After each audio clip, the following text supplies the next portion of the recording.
Hello বন্ধুরা, আমি দীপ আর তোমরা শুনছো ভূতবং, ভূতের রাজ্যে সকলকে স্বাগত। বন্ধুরা, তোমরা আজকে নিউ টাউনের একটা হন্টেড ফ্ল্যাটের ঘটনা শুনতে চলেছ। ঘটনাটি শেয়ার করেছে কলকাতার নিউ টাউন থেকে উর্মি বিশ্বাস। ঘটনাটি শোনার আগে বন্ধুরা, তোমরা যারা এখনো পর্যন্ত ভূতবং চ্যানেলটিকে সাবস্ক্রাইব করোনি তারা সাবস্ক্রাইব করে দাও আর পাশে থাকা বেল আইকনটিও ক্লিক করে রেখো, যাতে ভূতবংয়ের ঘটনা আসা মাত্রই তোমাদের কাছে নোটিফিকেশন পৌঁছে যায়।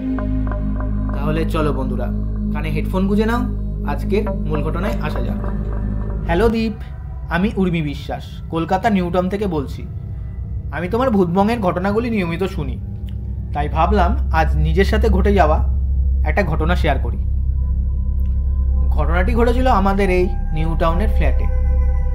2 বছর আগে নিউ টাউনে আমরা এই সেকেন্ড হ্যান্ড ফ্ল্যাটটা নিই। ফ্ল্যাটে আমরা 4 জন, হাজব্যান্ড, ছেলে আর আমার শাশুড়ি থাকি। আমার হাজব্যান্ড উইপ্রোতে জব করে। ওর একজন অফিস কলিগের পরামর্শেই আমরা ফ্ল্যাটটা কিনি। অন্য সব সেকেন্ড হ্যান্ড ফ্ল্যাটের থেকে আমাদের এই ফ্ল্যাটটার দাম তুলনামূলক কমই ছিল, আর দেখলাম যে হাজব্যান্ডের অফিসের থেকে কম দূরত্বে, তাও আবার রোডের সামনে। তার জন্য আমরা ফ্ল্যাটটা কিনি। যাই হোক, পূজা আর্চা করে গৃহপ্রবেশ করেই আমরা ফ্ল্যাটে ঢুকি। প্রথম 10-12 দিন তো কোনো প্রবলেম হয়নি, সবই স্বাভাবিক। প্রবলেম শুরু হয় আমাবস্যার রাতে। রাত তখন 10টা, আমরা 4 জন ডিনার করতে বসছি। হঠাৎ বাথরুমের কল দিয়ে জল পড়ছে। আমরা 4 জনই অবাক হয়ে যাই। হাজব্যান্ড বলে হয়তো লুজভাবে আটকানো ছিল, তাই খুলে গেছে। হাজব্যান্ড বাথরুমে যায় কলটা বন্ধ করতে। বাথরুমের দরজা খুলে যেই ঢুকতে যাবে, দেখে কল দিয়ে কোনো জল পড়ছে না।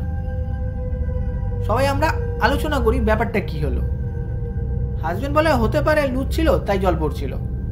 এত ভেবে লাভ নেই, একজন প্লাম্বারকে ডেকে নিয়ে আসবো। ঠিক আছে, তারপর আমরা ডিনার করে উঠি। শাশুড়ি তারপর ড্রয়িং রুমে টিভি দেখছিল। রাত তখন 11টার মতো বাজে।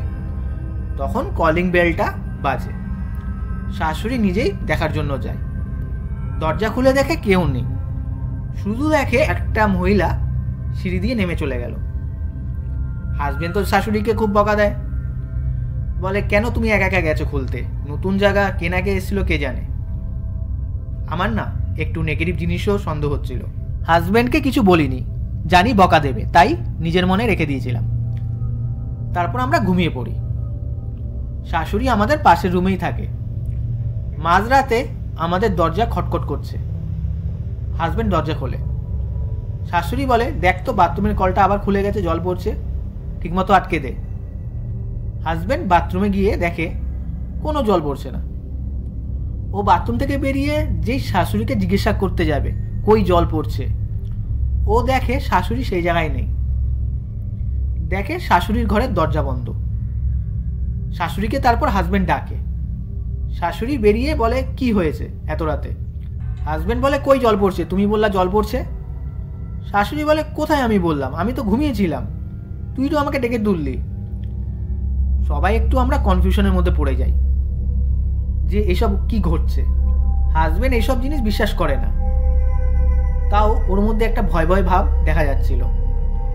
যাই হোক, সেই রাতটা কাটে। পরের দিন আমরা রাতের ব্যাপারটা নিয়ে আলোচনা করছিলাম। হাজব্যান্ড বলে ফ্ল্যাটের অন্যদেরকে এই ব্যাপারে জিজ্ঞাসা করতে যে কোনো নেগেটিভ ব্যাপার আছে কি না। সেই মতো আমি ওই ফ্ল্যাটের 3টে ফ্যামিলিকে জিজ্ঞাসা করি, কিন্তু কেউ কিছু বলে না এই ব্যাপারে। কয়েকদিন আর কিছু ঘটেনি। আবার ঘটনা শুরু হয় আরও একটা আমাবস্যার দিন। সন্ধ্যের সময় আমি, হাজব্যান্ড আর ছেলে শপিং করতে যাই সিসি2তে।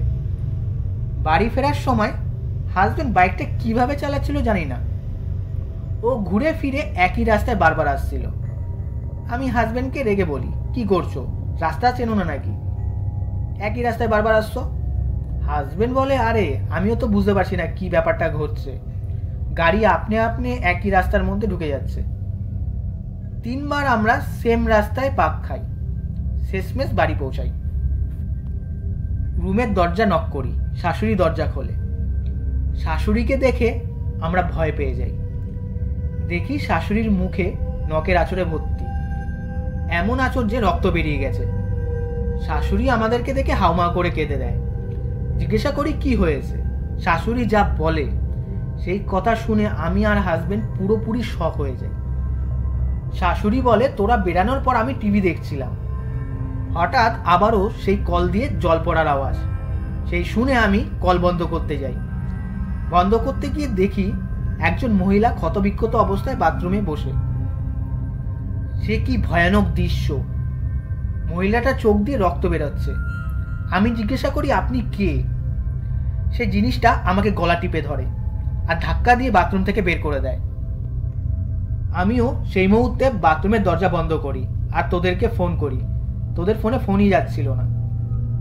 হাজবেন্ড সেই কলিগকে ফোন করে কলিগকে একটু কড়া ভাষায় কথা বলে যে এমন ফ্ল্যাট কেন খুঁজে দিয়েছে। ওই কলিগও বলছে তিনিও এইসব ব্যাপারে জানতো না। পরের দিন সকালেই ফ্ল্যাটের সব ফ্যামিলির সাথে কথা বলা হয়। তখন আসল রহস্য বেরিয়ে আসে। ওই ফ্ল্যাটের প্রত্যেকেই বলে, আপনারা তো নতুন এসছেন তাই বলা সাহস পায়নি। যখন এটা আপনাদের সাথে রেগুলার ঘটছে তাহলে ব্যাপারটা খুলেই বলি। ব্যাপারটা হলো, এই রুমের যেই ফ্যামিলি থাকতো সেই হাজব্যান্ড ওয়াইফ প্রতিদিন ঝগড়া করত। আমরা অনেক প্রোটেস্ট করেছি, তাও ওনারা ওই ঝগড়া ঝামেলা থামাতো না। একদিন মহিলাটার হাজব্যান্ড বাড়ি ছিল না, সেই সুযোগে মহিলাটা সুইসাইড করে। আর সুইসাইড করে সেই বাথরুমে, ব্লেড দিয়ে হাতে শিরা কেটে। রাতে যখন ওনার হাজব্যান্ড ফেরে, দরজা খুলছিল না বলে সবাই দরজা ভেঙে ঢুকে এই অবস্থা দেখে। এই ঘটনার পর পুরো ফ্ল্যাটে পুজো দেওয়া হয়। কিছুদিন পর সেই মহিলার হাজব্যান্ড এই ফ্ল্যাট বিক্রি করে দেয়। কিন্তু তারপর যারা এই ফ্ল্যাট কেনে তাদের সাথেও কিছু না কিছু অলৌকিক ব্যাপার ঘটত।